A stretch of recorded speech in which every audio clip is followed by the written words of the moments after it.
So this year marks Sonic the Hedgehog's 30th anniversary, but it can feel pretty rough to be a fan right now. There have been no new mainline games for over 3 years and seemingly nothing slated to mark the anniversary, unless Sonic Team rush something out before the year's end, which wouldn't be out of character. The only updates we get from official Sonic channels seem to be memes and advertisements for commercial sponsorships with the IP.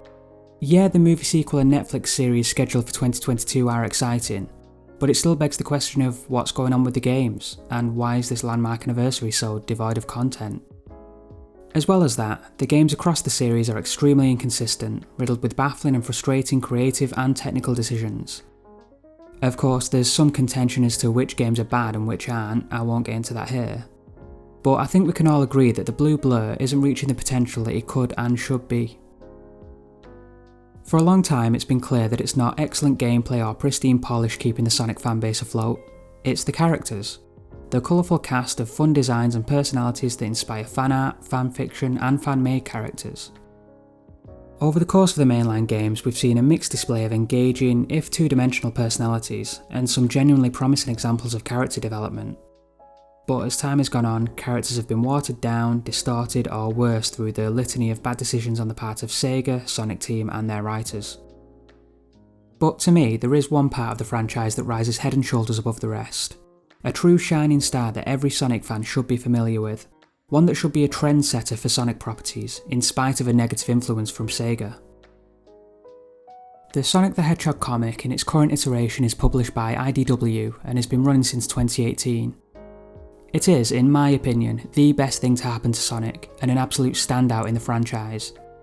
It's the highest quality, most consistent, most enthralling facet of the entire series. This is a medium where we see the Sonic cast live up to their potential, unencumbered by the series' usual issues. We see fleshed out characters, distinct personalities, humour, drama, stakes, storylines that don't feel like they were scrawled out in one drunken afternoon. Hopefully by the end of this video I'll have convinced you to pick up an issue, or if you're aware of the comics, helped give more of an insight into just why there's something so special. So let's get into what this series is and why I'm so high on it. The story follows straight on from the end of Sonic Forces, with Sonic and friends facing off against badniks that have gone rogue after the mysterious disappearance of Dr. Eggman, with a restoration effort established to rebuild what was lost in the war with him. A simple premise, but from the very first issue we can see these characters begin to shine through in ways that have been missing from the games for years. These comics are the gold standard of characterization in Sonic canon. With that, let's touch on specifically how some of these characters are improved, starting with Tails. Tails is pretty much Sonic's little brother, and we see this along the entire game series to its credit. In the earliest games, he fights alongside Sonic with a skill set that pretty much matches him. Then, as the early 3D games progress, we see Tails begin to step out of Sonic's shadow, becoming braver and more independent, even going on to defeat Dr. Eggman on his own multiple times. In later games, we see him move to a more supporting role as the tech guy. He's had a couple of heroic moments in the last few years, but is essentially sidelined as Sonic's defenceless fanboy. This comes to a head in 2017's Sonic Forces, in which longtime fans get to see Tails hiding behind a rock while Sonic gets beaten down, and I think we all remember this treat of a clip. Chaos! Sonic, help me! It's a disappointing decline in Sonic's right-hand man, but the comic does things differently. Tails shows up in the very first issue, swooping in at the last moment to rescue Sonic from the swipe of an egg hammer. After that, the pair team up to take the badnik down together. Within 2 pages, his character's back on form. He's brave, he's competent, and he's got his best friends back. But that's not all. At the end of the issue, we see some of the strong, independent Tails that we've been missing for so long. You can always come with me. Yeah, just like old times, and... There's too many badnik gangs out there. You'll find them faster on your own. I'll stay here and help the locals rebuild their town. You're a class act, buddy. We'll bash bots some other time. Deal!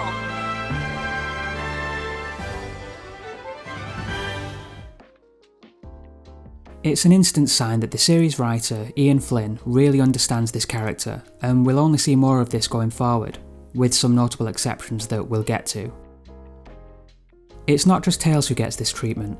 We see every character acting more human.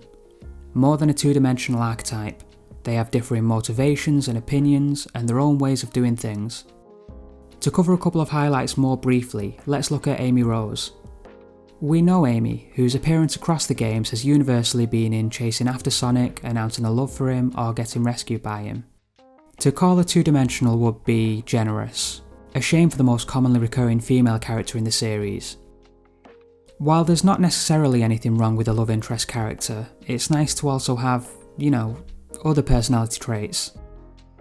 In the comic, Amy is introduced in issue 2, and we see a much more mature version of her.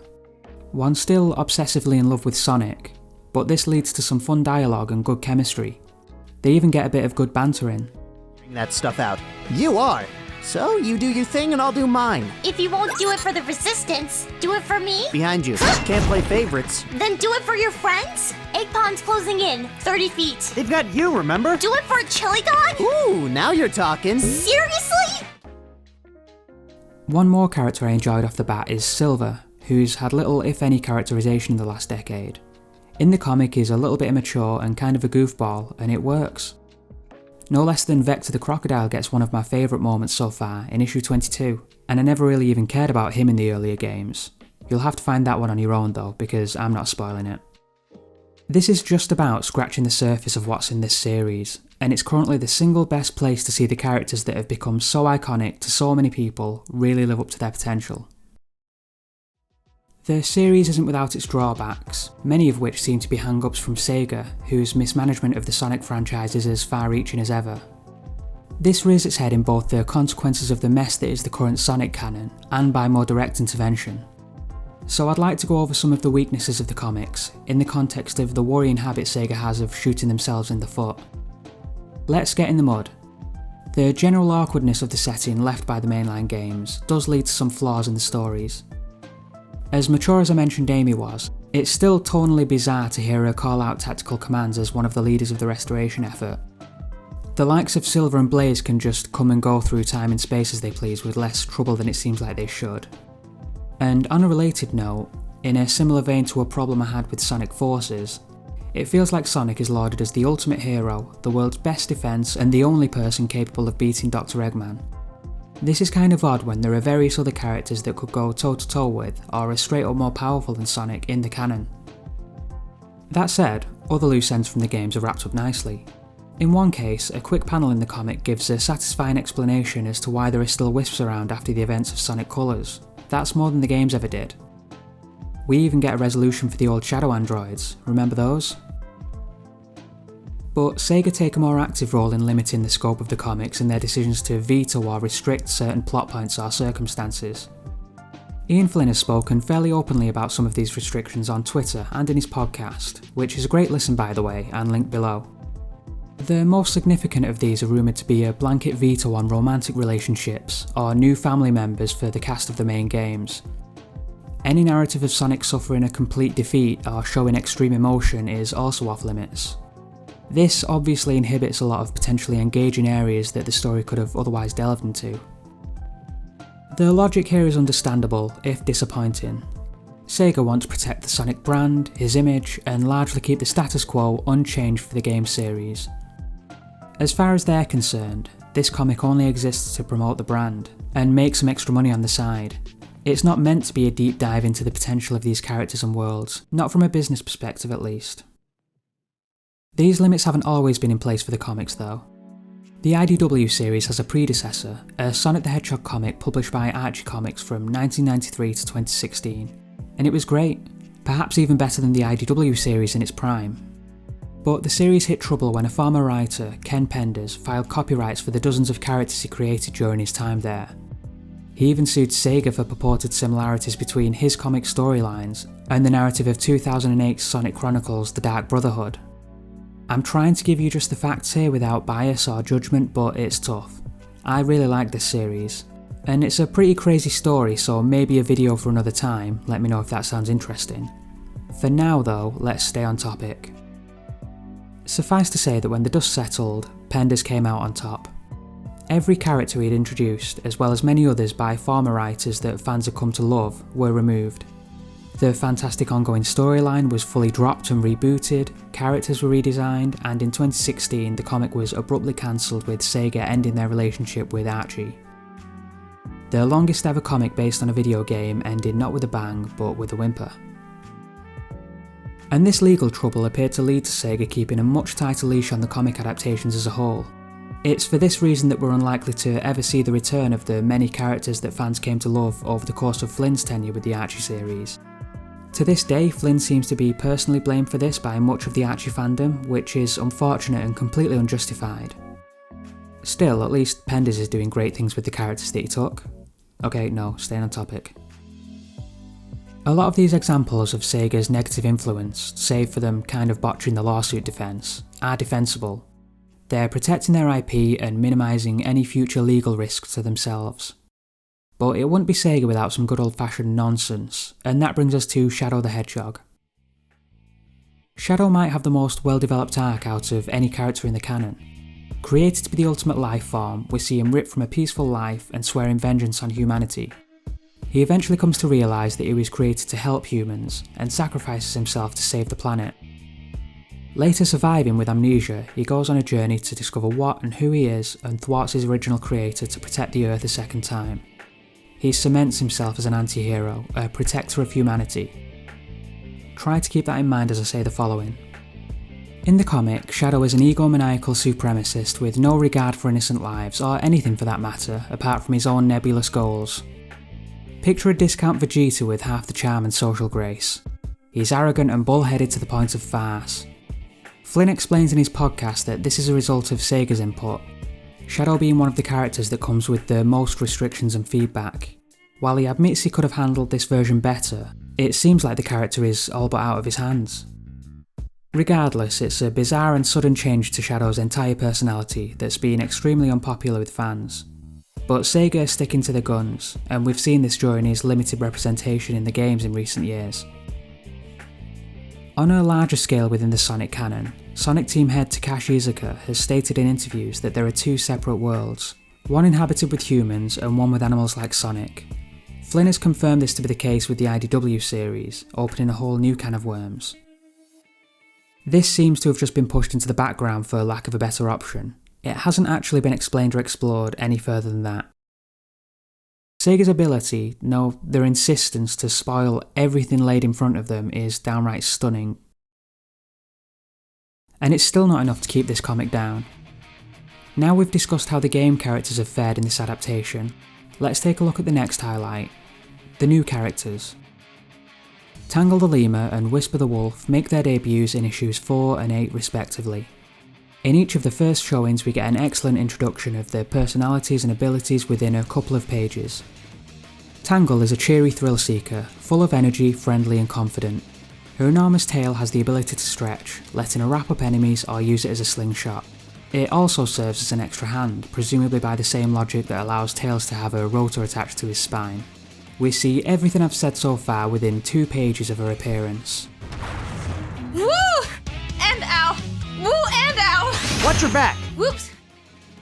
Whisper starts out helping from the shadows, equipped with a weapon powered by a group of wisps that she can switch in and out. She's shy and withdrawn and, true to her name, very soft-spoken. It's hinted at that she's suffered some kind of trauma in her past at the hands of Dr. Eggman. Of note is the fact that as characters get to know her, they respect her introverted nature, rather than the narrative suggesting that she needs to come out of her shell.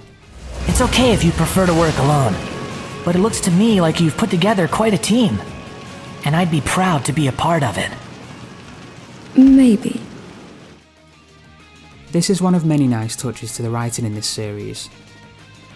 The two feature in their own mini-series, and their juxtaposing personalities work really well together.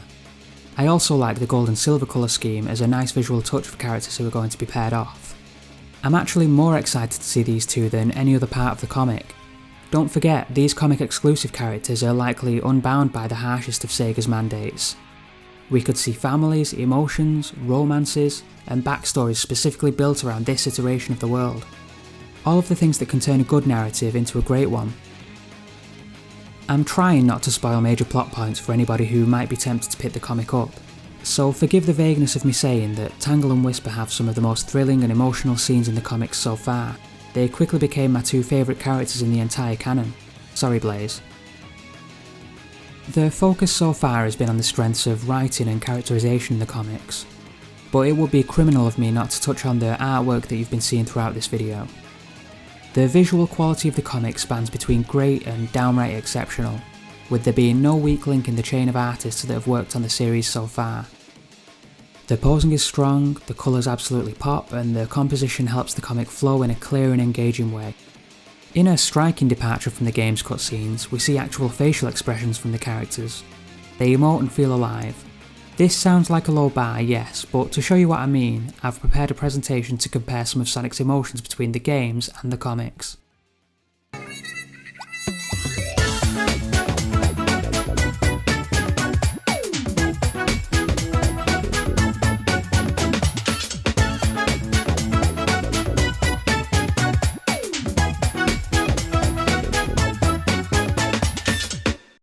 And then there's this. I don't know what this is, but I like it. Over the course of this video, I've been using a few voiced and edited clips from the comics to illustrate some points, and I really need to give some praise to their creators. The segments are borrowed from the YouTube channel Adrenaline Dubs, link in the description. A group of fans and voice actors who take the comic a step further, bringing them to life issue by issue with outstanding editing and voice work. It's a series I'd highly recommend if anything I've said so far has interested you at all. The use of transitions, sound effects and background music is on point, and several of the characters are better cast and acted than their official SEGA counterparts. The combination of Sonic characters, great writing by Ian Flynn, and great voice acting from Adrenaline Dubs is really almost a shock to the system. The games have given us, well... I wonder what happened to Sonic? Watch out! You're gonna crash! Ah! I've been looking for you, Baldy McNosehair! You've got this, Sonic. You can win, Sonic. Sonic, help me! And now see how you like this. Sorry, but things escalated pretty quickly. Yeah, but we know it's not Eggman at least. Right. Instead of a mad genius, we've got a mad genius with Sonic's abilities and limitless stamina. Savor the small victories, Tails! I'm sorry. You're right. I'm not going to settle for that. Eggman's bases may not have any intel on current troop movements, but maybe we could find a record of his old plans. Sure, maybe we can find out what leftover plan Neo is trying to finish. I'll put out the call to the rest of the Resistance. Hopefully with all of us looking, we can find out what's going on before it's too late. Yeah, old Metalhead might be fast, but I'll always be faster. Bring it in, guys. 1, 2, 3. Victory! Now, I don't think there's any substitute for having the physical comics in your hands and on your shelf. They're easier than ever to buy, especially internationally and digitally, with volumes compiling 4 issues a cheaper option than buying every comic individually. At the end of the day, I want to see these comics getting all the sales success and financial support they deserve, so that IDW and SEGA can keep it going for as long as possible. Projects like that by Adrenaline Dubs and others can only be good for getting more eyes on the comic, and adding a new level of enjoyment for current fans. After being turned off by the reboots all those years ago in the Archie series, it's these videos that brought me back, and led me to spend an unhealthy amount on IDW back issues all in one go. With Sonic's 30th anniversary coming up, it feels like SEGA are more interested in farming their most iconic IP for sponsorship deals, alternative games and other avenues of profit. It's gotten so late that I almost hope there's no game announcement for this year, for fear of them going for the hat-trick of rushing out games before the year's end with disastrous consequences. Either way, it doesn't look like we're getting a course change anytime soon. I've been a Sonic fan for most of my life now, and I've had more urges to write a Sonic-related rant than I've had hot dinners. But it was never quite enough to make me put something like this into production. It took something I loved, something I adored and needed to share, and this is it. These comics enraptured me and reinvigorated my love for the franchise and its characters. There is so much I've left out here for the sake of brevity or for fear of spoiling some of the series' best moments. I can't go in depth on the perfect tone struck by some arcs, getting surprisingly dark with real tension, weight and consequences, but staying appropriate for a Sonic the Hedgehog series. I can't list every character that has a fantastic moment, old and new, or every panel that looks particularly incredible. The shining stars of the Sonic franchise are projects like these, driven by writers and artists who are lifetime Sonic fans. People who know what fans want to see because they're fans too, people who truly care about what they're working on. We've seen the power of this in action in Sonic Mania, a high quality, polished game made by a developer who started out making Sonic fan games. Maybe we'll see Sega embrace this potential, or maybe we'll see them barrel forward with their fan-blind corporate decision making. There have been rumblings of news while I've been making this video that point to no new game this year, but an announcement to come soon. But the bad signs in Sega's recent habits remain. All there is to do on our end is wait and see. Whatever happens, I believe the fans will always be there to pick up the slack.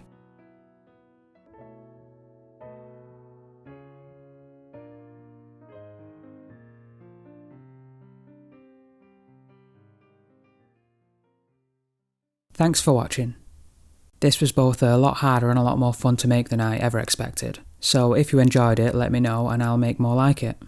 I have a few ideas, maybe more on the comics or more in-depth character breakdowns. I also have a note that just says, make something about Chow. Anyway, I have a Twitter, currently at about 10 followers and mostly posting fan art, so follow that if it takes your fancy. And other than that, subscribe, share, and thanks again.